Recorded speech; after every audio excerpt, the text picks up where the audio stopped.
Auzu billahi minash shaitanir rajim. Bismillahir rahmanir rahim. This is Mehrab Ali Samejo teaching physics. Today we are starting to go through the tricks and tips regarding the entry test. So the first chapter of our book, syntax book, that one is scope of the physics. In this chapter,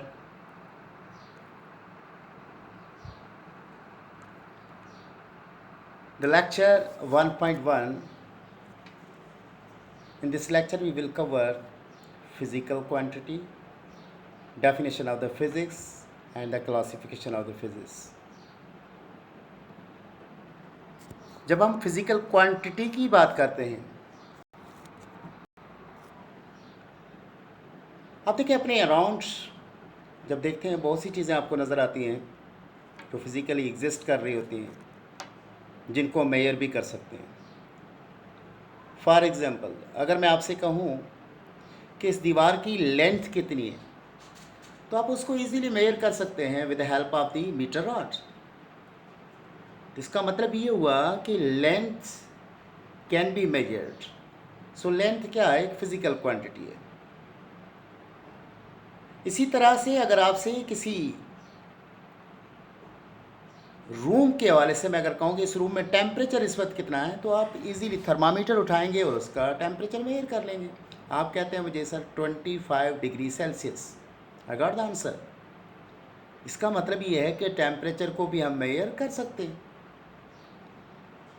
इसी तरह से अगर किसी object के मास के बारे में बात की जाए, मैं आपसे कहूँ कि ये जो आपके हाथ में सेब हैं ये कितने हैं, आप कह रहे हैं 5 किलोग्राम.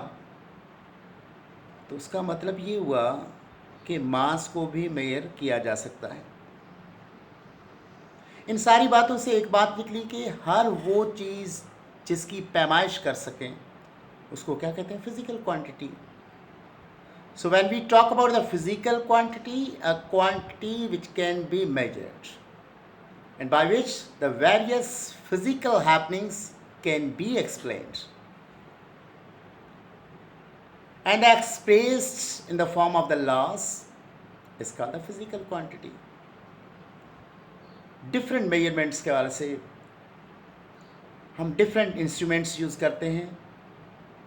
तो physical quantities की फंडामेंटल डेफिनेशन क्या बनी? Those physical quantities which can be measured. Physical quantities क्या हैं जिनको हम मेजर कर सकें? For example length, mass, time, force, temperature, acceleration, velocity, speed, density, these all are called the physical quantities. So physical quantity में क्या होता है? मैग्नीट्यूड. जब हम वर्ड मैग्नीट्यूड यूज करते हैं, it means a number with a suitable unit. जैसे अभी हमने एग्जाम्पल दी थी 5 kilogram. 5 is a number and kilogram is a unit. It means when you talk 5 kilogram, a number with a unit, this one is the magnitude of the mass. इसी तरह से जैसे आपका 4 metre length, 4 is a number, meter is a unit. So collectively this 4 meter is the magnitude of the length. तो इस तरह से आप देख रहे हैं स्क्रीन के ऊपर आपको रेड फार्मूला नज़र आ रहा है, Q is equal to NU. इसमें Q represent the physical quantity और इसमें जो दो एब्रीवेशंस दिए N stands for numerical value and U stands for the unit. किसी भी फिजिकल क्वांटिटी को एक्सप्रेस करने के लिए, उसकी अमाउंट को, उसके मैग्नीट्यूड को एक्सप्रेस करने के लिए हमें एटलीस्ट दो चीज़ों की ज़रूरत है. एक उसकी न्यूमेरिकल वैल्यू और एक उसका यूनिट.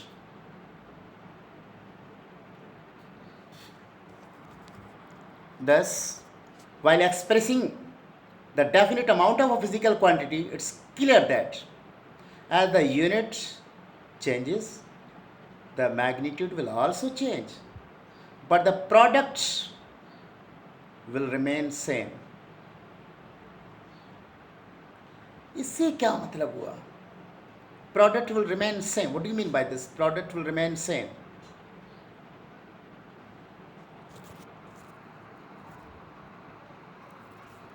जैसे अगर एक मास को हम ले लेते हैं, मैं आपसे कहता हूं कि इस ऑब्जेक्ट का मास 2 किलोग्राम है.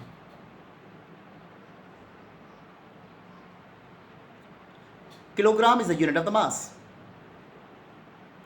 and gram is also the unit of the mass. अगर आपको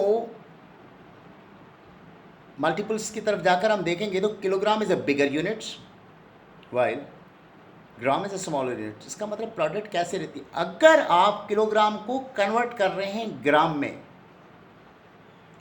यानी बिगर यूनिट को स्मॉलर यूनिट की तरफ लेकर जाएंगे, तो एग्जैक्टली न्यूमेरिकल वैल्यू इंक्रीज हो जाएगी.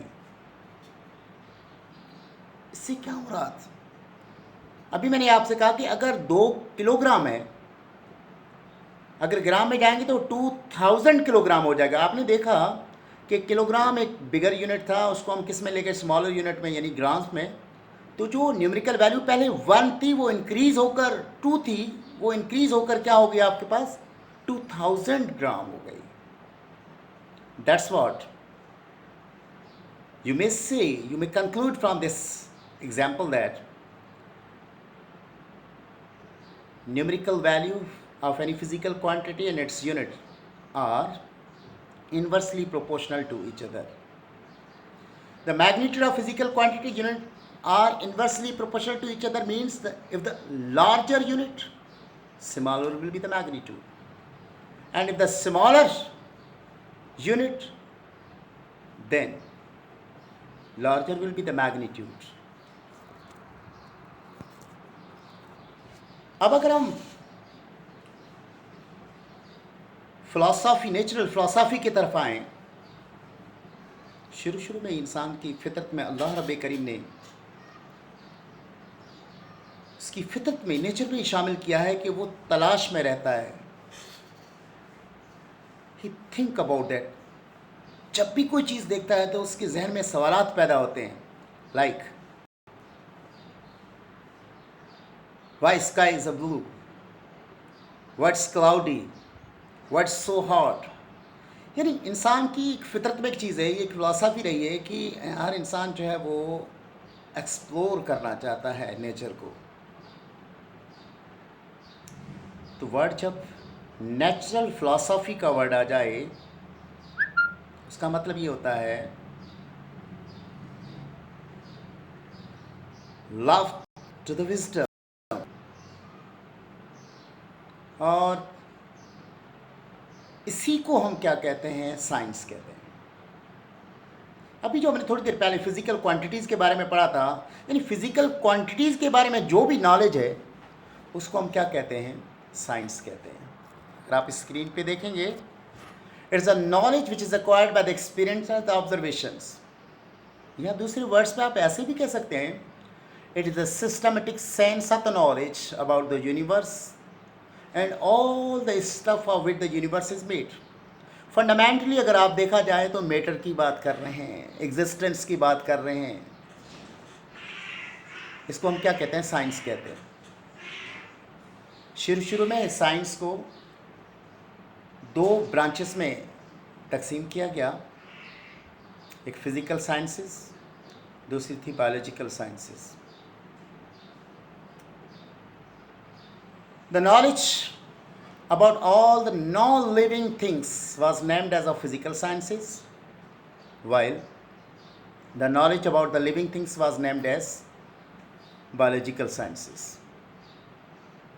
लेकिन क्योंकि हम फिज़िक्स पढ़ने जा रहे हैं, हमारा सब्जेक्ट फिज़िक्स है, फिज़िक्स से आपके पास केमिस्ट्री है, एस्ट्रोनॉमी है, जियोलॉजी है, ये सारे और भी बहुत सी ब्रांचेस जो हैं आपके पास फिज़िकल साइंसेस में आती हैं. तो हम फिज़िकल साइंसेस की ब्रांच के बारे में पढ़ेंगे जिसको हमने फिज़िक्स कहा, जो हमारा सब्जेक्ट है.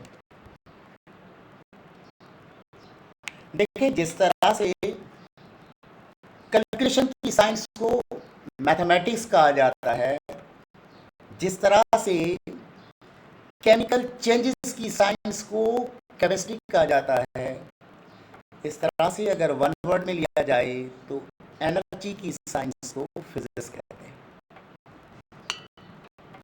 लेकिन आपने देखा होगा कि एनर्जी और matter, they both are interconvertible. That it means you can say that the branch of the physics which deals with matter and energy and interaction between them. That means matter and energy are interrelated. तो आपने देखा था कि modern physics में जाके Einstein ने इसको साबित भी किया, is equal to mc square. That means the mass can be converted into the energy and energy can be converted into mass. तो सिंपल वर्ड्स में आप ये भी कह सकते हैं कि फिजिक्स क्या है? The science of the nature, या physics that branch of the science which treats of the laws and the properties of the matter and the force acting upon it. आप अपने सराउंडिंग में देखें, जितनी फैसिलिटीज़ और बहुत सी चीज़ों में कहीं पर भी आप देखें, फिजिक्स का एक वाइटल रोल है। So physics is an important branch of the science which offer the study of the matter, energy along with their interaction.